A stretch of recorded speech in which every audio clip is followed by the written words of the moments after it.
ஆமாம். வணக்கம் மக்களே. நம்ம சர்க்கரை உணவில் இன்றைக்கி என்ன சாப்பிட போகிறோம்னா காட்டு ஆணை அரிசி.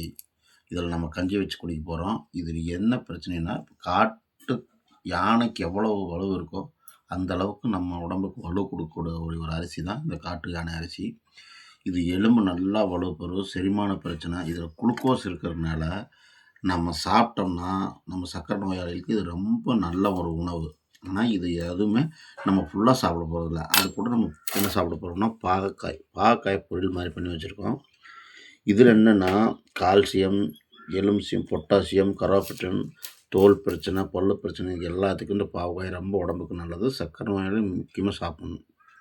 இதுலேயும் நீர் சத்து இருக்குது. அதாவது பீன்ஸ், இது வரி பீன்ஸு, இது நம்ம காட்டில் விளையிற பீன்ஸு. இது ரெண்டையுமே நம்ம சாப்பிட்டுட்டு பத்தாவதுக்கு அந்த கஞ்சி சாப்பிட போகிறோம். நம்ம முட்டையும் எடுத்துக்க போகிறோம்.